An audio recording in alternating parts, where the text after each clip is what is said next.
Halo teman-teman, berjumpa lagi di pembahasan latihan soal untuk ekonomi di chapter ketiga. Nah, bahasan pertama kita adalah mengenai perbankan. Tentu di sini teman-teman sudah banyak ya yang menggunakan fitur-fitur atau manfaat dari perbankan itu sendiri. Dan di sini kita akan membahas soal-soal yang esensi atau soal-soal yang berpeluang besar untuk tampil di ujian pemahaman maupun ujian sekolah.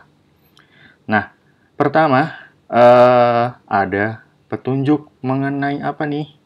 Mengenai bank umum.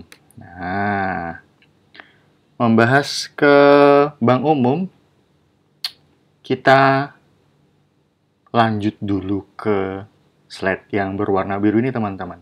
Jadi bank itu dibedakan menjadi beberapa bagian. Yang pertama adalah bank sentral. Nah, bank sentral ini adalah bank yang mengurus kebijakan moneter, mengendalikan pasokan uang, menetapkan suku bunga, dan menjaga stabilitas ekonomi. Bank sentral itu di Indonesia bank apa sih? Bank sentral di Indonesia itu adalah Bank Indonesia atau bisa disebut dengan BI.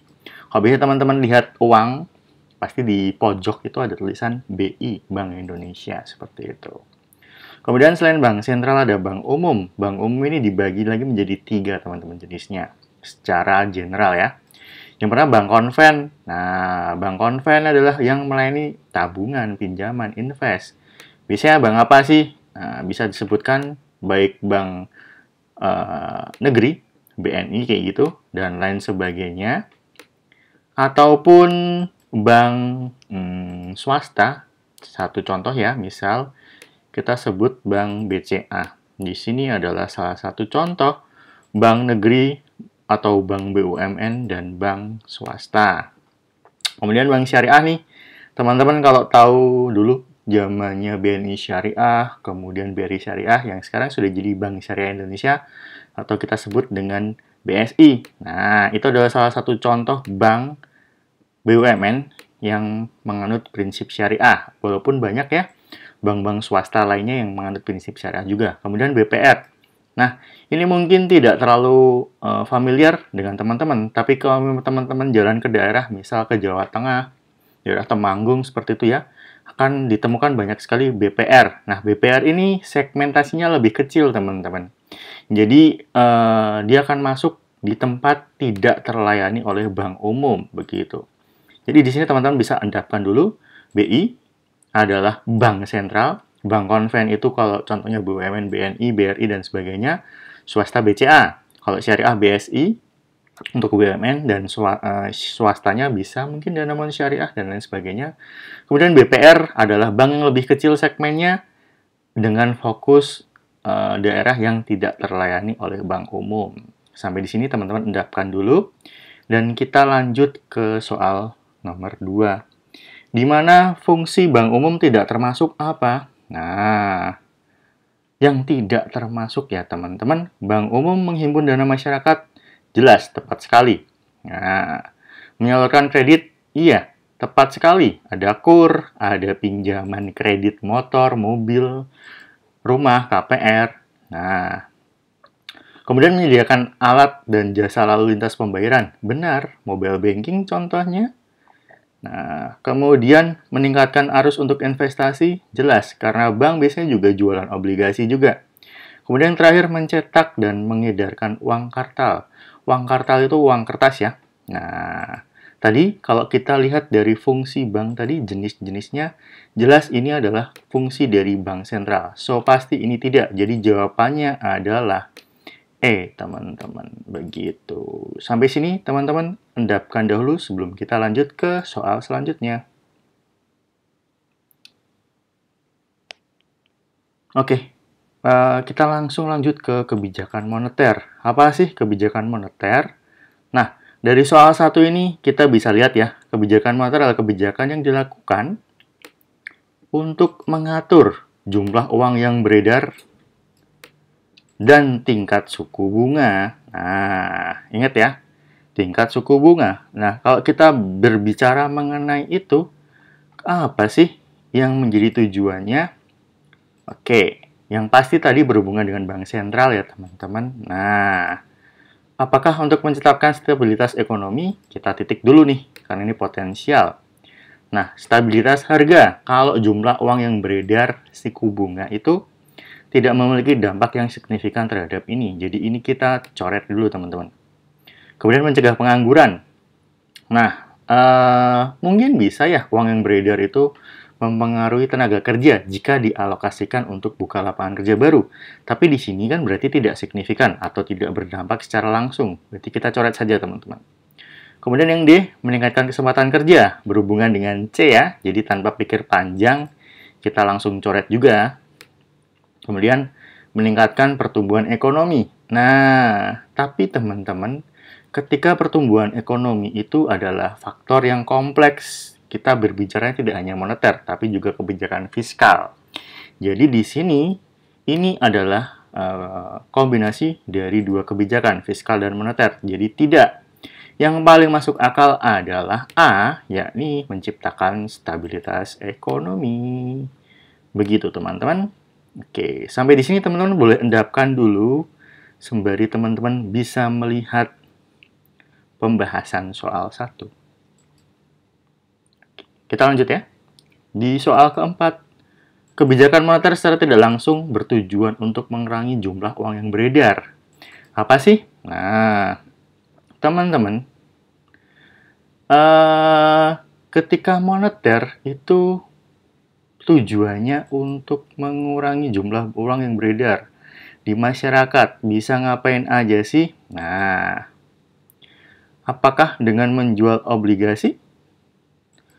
Menjual obligasi? Iya, karena uang dipaksa masuk kemudian diberi bunga oleh pemerintah. Contohnya apa? SUN, surat utang negara, gitu. Atau ORI, obligasi retail Indonesia. Itu juga tujuannya untuk apa? Biar uang di masyarakat itu ditarik masuk. Kemudian yang B, menaikkan cadangan kas. Nah, ini biasanya di bank ya. Jumlah uang yang ditahan itu 10%. Nah, kurang dari 10% banknya dalam kategori krisis seperti itu. Menaikkan suku bunga jelas. Misal teman-teman tahulah di beberapa bank itu ada yang bunganya kecil, ada yang gede. Tapi biasanya kalau mamanya kita udah inflasinya terlalu tinggi, teman-teman akan dinaikkan tingkat suku bunga. Berarti ini termasuk ya. Kemudian membatasi pemberian kredit. Jadi kredit itu kan memberikan uang.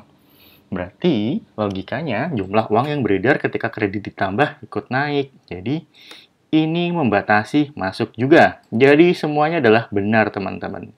Jadi jawaban yang masuk akal adalah E. Begitu ya. Sampai di sini teman-teman silahkan endapkan dulu sembari melihat pembahasan nomor 4.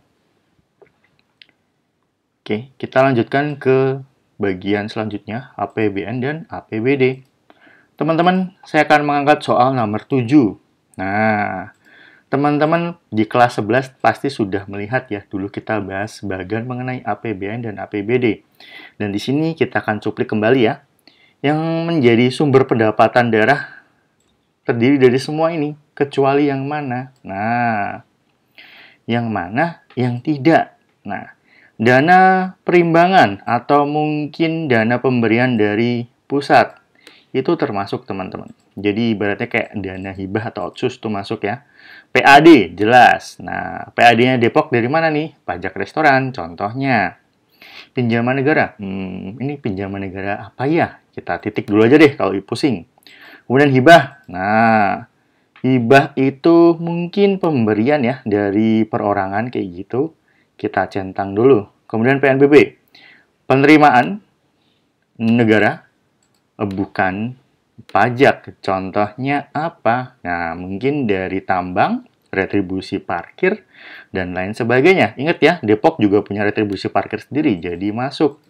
Nah, pinjaman negara ini teman-teman, mungkin kalau teman-teman tahu kereta cepat Indonesia-China, itu adalah salah satu contoh pinjaman negara kepada negara. Jadi, bisa dari negara lain ke negara lainnya. Jadi, ini tidak berhubungan dengan daerah. Karena kita tahu bahwa negara itu tidak memperbolehkan daerahnya untuk memberi atau meminta pinjaman uang kepada negara lain secara langsung. Jadi, ini tidak masuk akal. Jadi, jawabannya adalah C. Begitu, teman-teman. Oke, sampai di sini, ini mungkin sedikit mirip-mirip. Jadi, teman-teman perlu endapkan terlebih dahulu sebelum kita lanjut ke soal selanjutnya. sembari itu teman-teman bisa melihat pembahasan soalnya terlebih dahulu. Oke, kita lanjut di soal nomor 9. Nah, di soal nomor 9 ini, langkah penyusunan APBD tidak termasuk. Ingat ya, ini tidak termasuk. Nah, RAPBD diajukan oleh pemerintah daerah ke DPRD. Jelas, bener banget ya. Kalau pemerintah pusat, ngapain Pak? RAPBN. RAPBN diajukan dari Presiden ke DPR RI. Kemudian DPRD membahas APBD, RAPBD, jelas, benar. Ingat ya, RAPBD tadi sama siapa? Pemerintah daerah. Presiden adalah pemerintah pusat. Jadi ini langsung kita silang tanpa kita titik ya. Kemudian ini RAPBD menggunakan dana inisiatif khusus dan dana inisiatif pusat. Bisa masuk teman-teman. Karena apa? Jadi di sini DIK dan DIP adalah termasuk struktur dalam penyusunan APBD. Kemudian yang terakhir, pertanggungjawaban pelaksanaan APBD oleh pemerintah daerah kepada DPRD. Jadi kepala pemerintah daerah ini bisa halnya satu adalah bupati, yang kedua itu bisa wali kota. Nah, tergantung. Kalau Depok itu punyanya wali kota, berarti wali kota tanggung jawab kepada DPRD.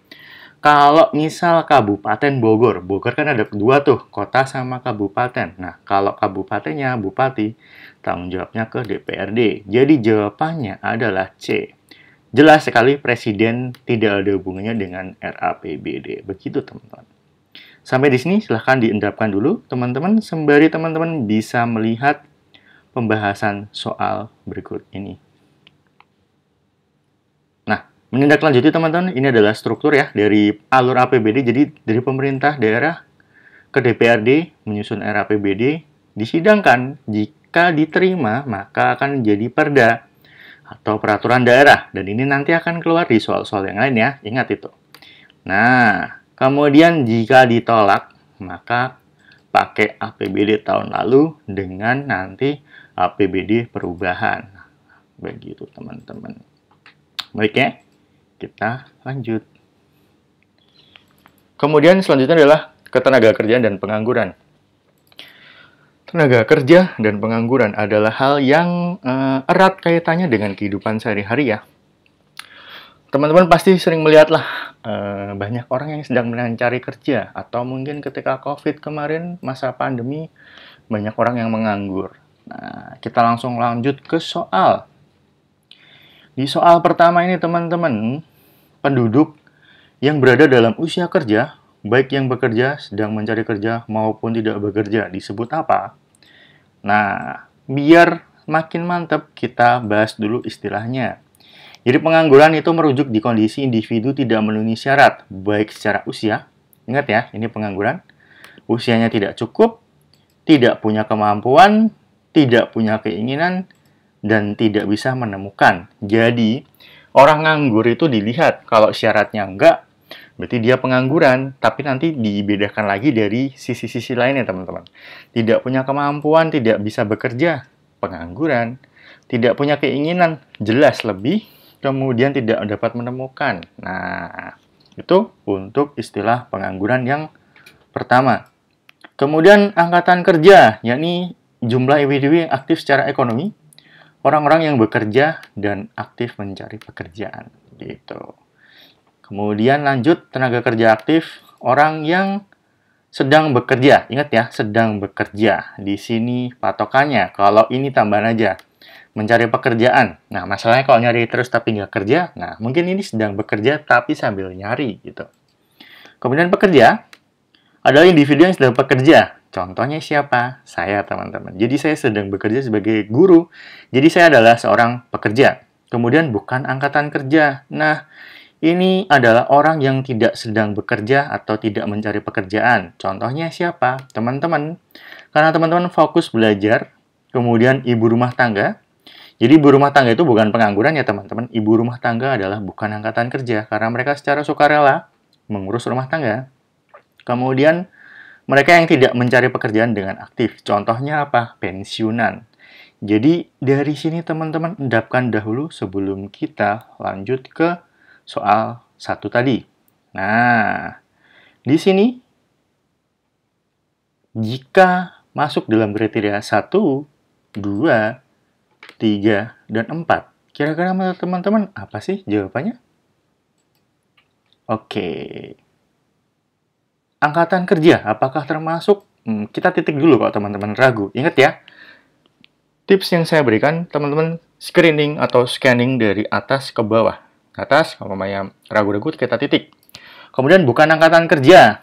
Nah, yang pasti ini usia kerja mencari. Nah, berarti ini tidak termasuk. Nah, kalau tenaga kerja tadi jelas ya, dia sedang bekerja. Jadi kriteria itu nggak termasuk. Pekerja lebih-lebih. Nah, pekerja dan tenaga kerja hampir sama, teman-teman. Beda di mana sih? Tenaga kerja adalah semuanya.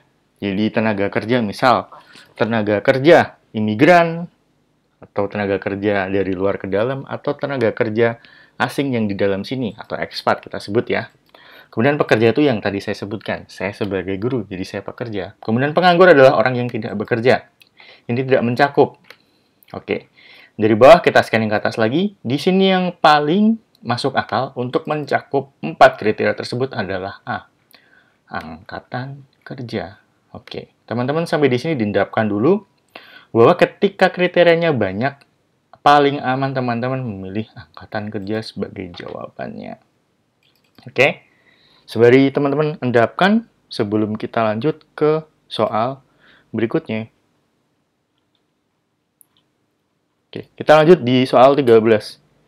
Di sini disebutkan apa yang menjadi penentu utama dalam penetapan tingkah upah menurut koordinasi permintaan dan penawaran kerja. Nah, teman-teman pasti tahu, ketika orang bekerja pasti mendapatkan yang namanya salary atau gaji. Nah, di sini kita tahu ya teman-teman, apa sih yang menjadi penentu dalam penekatan tingkat upah dalam kondisi permintaan dan penawaran ya. Ingat, UMR atau upah minimum regional, atau mungkin bisa di Depok upah minimum kota seperti itu. Kalau kota itu tidak berhubungan dengan permintaan dan penawaran teman-teman. Ini sudah ditetapkan oleh pemerintah daerah, jadi ini tidak. Kemudian yang B, pendidikan dan keterampilan. Nah, misal nih, di Depok sedang ada lowongan guru, misal ya. Misal pendidikan minimalnya adalah S1. Ketika S2 melamar atau S3 apakah bisa? Bisa. Tapi apakah teman-teman yang misal lulus SMA atau SMK melamar sebagai guru dengan syarat minimal S1? Pasti tidak bisa. Nah, ini bisa kita titik dulu kalau teman-teman ragu. Kemudian kesepakatan antara pemberi dan penerima kerja. Ingat, ini permintaan dan penawaran. Di poin ini bisa masuk. Kita titik dulu aja deh ya. Kemudian biaya hidup nasional. Ini termasuk dalam UMK jelas tidak. Kemudian ketersediaan lapangan di daerah. Ini hanya sebagai faktor penganggurannya saja, gitu. Nah, permintaan dan penawaran, berarti di sini ketemu di mana? Kalau ini ketersediaan kan berarti hanya penawaran kerja, permintaan itu orang cari kerja, yang di jelas tidak. Kita lanjut ya, dari atas ke bawah, dari bawah ke atas. Kesepakatan antara pemberi dan penerima. Nah, apakah ini bisa dijadikan faktor? Jawabannya tidak, teman-teman. Kenapa? Karena ketika upah minimum itu sudah ditentukan, atau UMR ini ya, ketika ada perjanjian yang memberikan gaji di bawah dan pemberi kerja dan penerima kerja tidak bertemu titik temu, misal nih, ada kerjaan sebagai barista di Depok, gajinya cuma 1.800.000. Ya, dari pemberi memberikan itu. Kemudian dari penerima kerjanya tidak mau. Jadi kesepakatannya tidak akan berlanjut. Jika misal di awalnya itu ada training atau percobaan, di masa setelah trainingnya ternyata dia diterima dengan gaji yang kecil, dia bisa melapor ke dinas terkait. Nah, berarti ini tidak masuk, teman-teman. Nah, berarti yang paling masuk akal di sini, yang titik terakhir ya, yang belum kita coret, pendidikan dan keterampilan kerja. Nah, kenapa?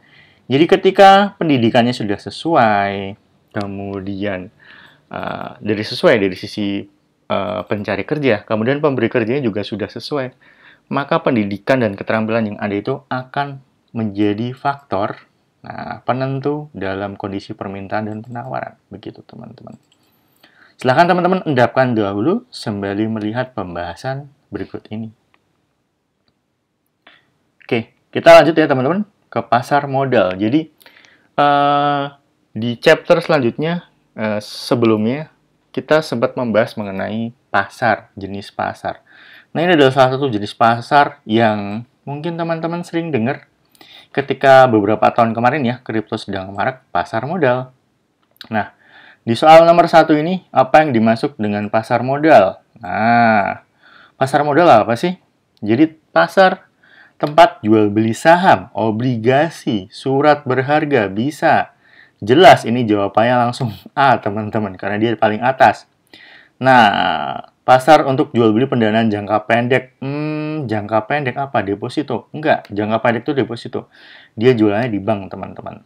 Nah, sarana investasi jangka pendek tidak, teman-teman. Kenapa? Nah, karena dia berfokus pada jangka panjang. Ingat ya, pasar modal itu jangka panjang.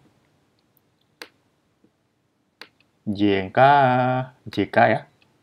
Ini bukan JK Rowling, jangka panjang.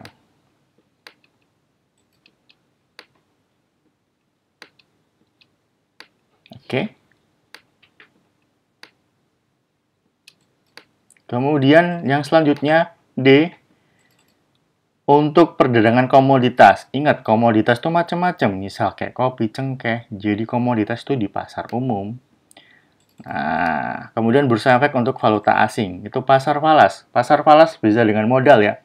Modal itu jangka panjang, sementara falas itu berarti dia untuk jangka pendek, keuntungan jangka pendek. Jelas, falas bukan termasuk. Jadi di sini jawabannya udah pasti tadi di atas ya.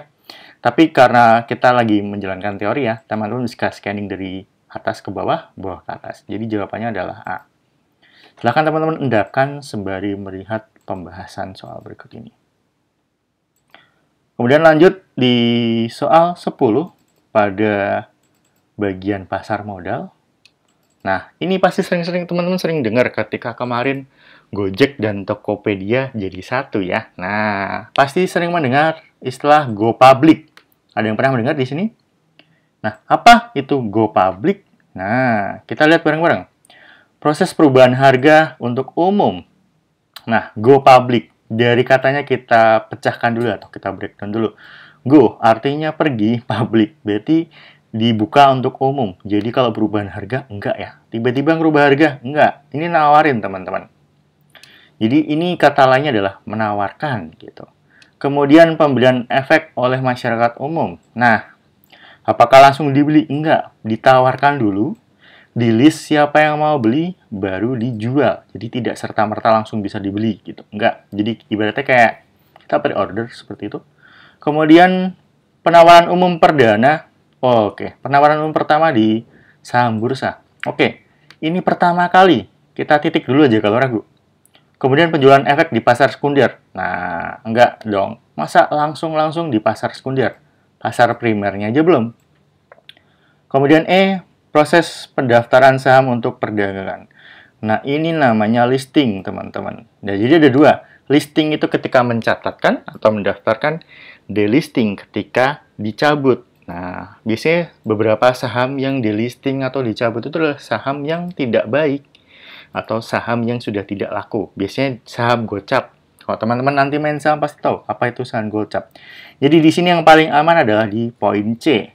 Proses penawaran umum pertama di bursa saham. Nah, sebab itu teman-teman bisa endapkan sembari melihat pembahasan berikut ini. Jadi, go public itu sama halnya dengan IPO atau Initial Public Offering, yakni penawaran pertama. Ingat teman-teman, pertama. Jadi, ini tidak bisa langsung dibeli. Jadi, penawaran dulu. Jadi, tidak serta-merta bisa langsung dibeli. Oke, sekian teman-teman untuk pembahasan soal di chapter 3 dan kita bertemu di pembahasan soal berikutnya. Terima kasih.